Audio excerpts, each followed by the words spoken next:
Saya akan menjelaskan sejarah terbentuknya PDRI. Sebelum itu, PDRI itu apa sih? PDRI itu kepanjangan dari Pemerintah Darurat Republik Indonesia.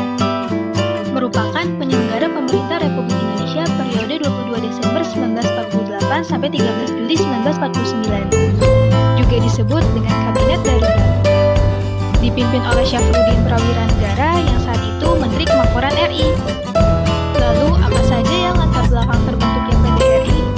Pertama, jatuhnya ibu kota Yogyakarta pada agresi militer Belanda II.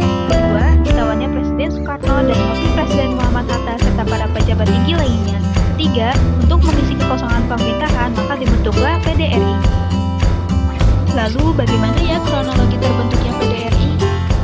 19 Desember 1948 diserangi ibu kota Yogyakarta, dilaksanakan sidang kabinet dan terbentuknya PDRI. 22 Desember 1948 diumumkannya PDRI. 19 Desember 1948 pukul 6 pagi, Yogyakarta, ibu kota Republik Indonesia diserang oleh Belanda. Pukul 9, Soekarno-Hatta memimpin sidang kabinet, memberikan mandat kepada Syafruddin Prawira Negara di Bukit Tinggi untuk membentuk PDRI. 1 jam kemudian, Soekarno-Hatta ditawan oleh Belanda. Syafruddin pun mulai mengadakan perundingan. 22 Desember 1948 di Halaban Payakumbuh diumumkan terbentuknya PDRI. Tokoh-tokoh yang terlibat: Syafruddin Prawira Negara, Mr. Tunku Muhammad Hasan, Susanto Tirto Projo, dan A.A. Maramis. Berkat perjuangan Syafruddin dengan PDRI di Bukit Tinggi dan eksil government di India, serta perjuangan A.A. Maramis dan A.N. Palar di PBB, Dewan Keamanan PBB pun mengeluarkan resolusi pada 28 Januari 1949. Indonesia mendapatkan kemenangan besar. Berhasil merebut kembali Yogyakarta dalam tempo 6 jam pada tanggal 1 Maret 1949 dipimpin oleh Letnan Kolonel Soeharto.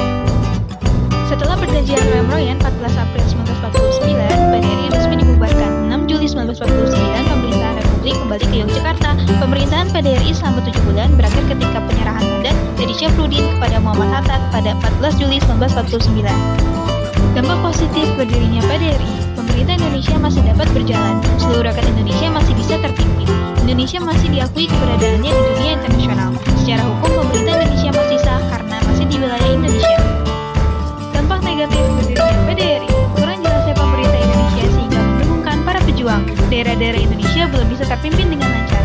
Indonesia tidak dipimpin oleh presiden, melainkan oleh menteri. Terjadi dualisme pemerintahan antara Jawa dan Sumatera. Itulah penjelasan mengenai sejarah terbentuknya Pemerintah Darurat Republik Indonesia. Sekian dari saya, kurang lebihnya mohon maaf dan sampai jumpa.